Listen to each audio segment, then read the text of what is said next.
Hello mga kayokyok! Ako nga pala si Leo. Ang adorable chaser dreamer ng Candelaria. Long time no vlog talaga tayo. Ukuruin mo 10 days tayong hindi nakapag-upload. Hindi lang dahil sa tinatamad tayo kasi sobrang hirap din talaga. Kahit gusto ko nang mag-voice over, hindi talaga sumasama yung panahon. Ayoko naman puro ulan lang yung maririnig nyo sa vlog ko. Nakakamiss din pala mag-voice over. At tingnan nyo na lang talaga kung sino yung nangangailam ng cellphone ko. Mapapasama ko tuloy sa vlog ko. Kagaya na lang ngayon talaga. Kakastart ko lang mag-voice over, umuulan na naman. So bago pa tayo magkalimutan, saan ba talaga tayo pumunta? Sumaglit lang din talaga tayo dito sa Paseo. At inabot na nga talaga kami dito ng malakas na ulan. Alam mo naman na bumabagyo, talagang may paggala ka pa. Walang makakapigil sa taong gala, no? Ewan ko na lang din kung bakit talaga tayo nakarating dito. At sa matagal namin paghihintay ng pagpapatila dyan, talaga namang hindi siya tumitila. Kaya no choice, naglakad na lang kami. Kesa naman mamasahe pa kami, lapit na lapit lang din naman. Ayan na nga tayo, struggle is real, umuulan na, ewan ko kung rinig ninyo. Hanggang sa lumipat na nga lang talaga tayo dito sa ilalim ng lamesa para makapag-voice over. Kaya makakapag-isip kayo na mag-iiba talaga ang tono ng boses ko dito. Hanggang sa nakita na lang talaga namin si Kuyang Nabahura dito. Hindi din naman talaga maiiwasan kasi nga super dulas do. Hindi lang talaga nakapag-video pero tinulungan talaga natin siya. Fast forward, malapit na nga talaga tayo sa kantuhan natin. At makikita nyo ang face natin talagang stress na. Ikaw ba naman maglakad mula QPH hanggang kanto?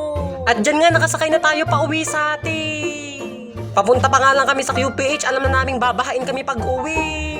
Talagang makikita mo naman dito sa Palayan na super dagim talaga. At hanggang dito sa Pamana, binaba na nga namin si Julie. Isa din kasi talaga siya sa kasabay namin sa pag-uwi. At yan na nga ang sinasabi ko na makikita sa Palayan na super baha na talaga. Tas may kasama pang malakas na hangin. Ewan ko lang talaga pero pag binabagyo talaga dito sa amin, hindi naman talaga ganito. Ang ibig kong sabihin is natural lang naman yung pagbaha pero ibang-iba talaga sa ngayon. Makikita nyo sa kanal na yan na talagang aawas na din siya. Wala din naman kasing tigil yung pag-ulan. Kaya wala na talaga tayong dapat ipagtaka. Pag alis ko pa lang talaga dito sa amin kanina, hindi pa to ganitong kataas. At hindi din naman katagalan, bumalik agad ako pero ganito agad yung nakita ko.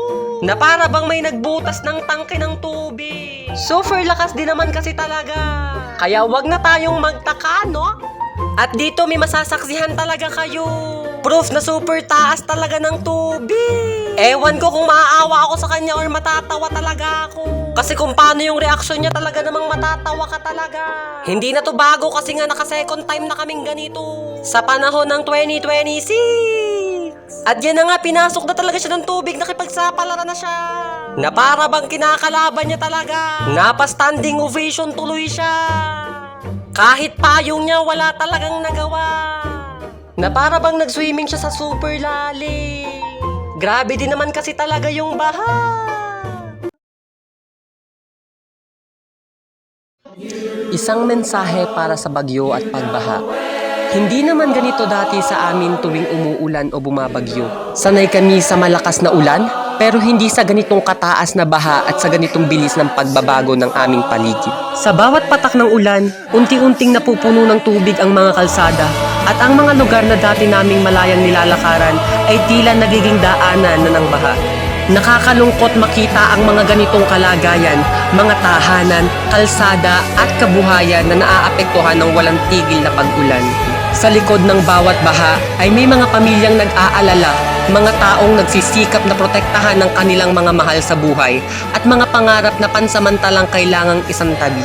Pero sa kabila ng lahat ng ito, patuloy tayong kumakapit sa pag-asa, naway humupa na ang ulan, bumaba na ang mga baha at ligtas ang bawat isa. Sa mga panahong tulad nito, mas kailangan natin ang pagkakaisa, pagtutulungan at malasakit sa isa't isa.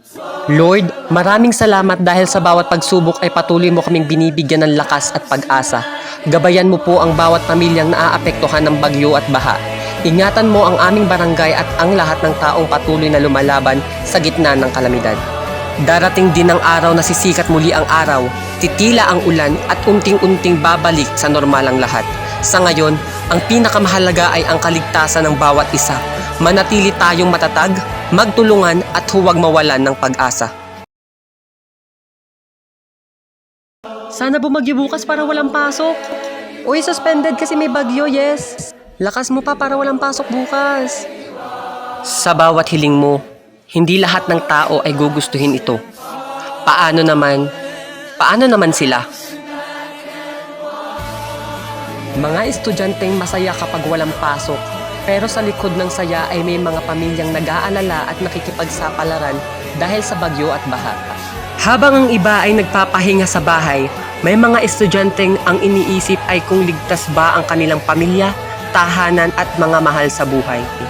Sana ay huwag nating tingnan ang suspension bilang simpleng dagdag na pahinga dahil may dahilan kung bakit kailangang unawain ang kaligtasan.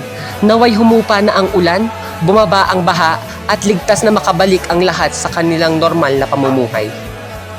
Lilipas din ang bagyo, bababa rin ang baha at muli nating makikita ang liwanag. Sa oras ng pagsubok, tandaan natin, walang sino man ang kailangang harapin ito ng mag-isa.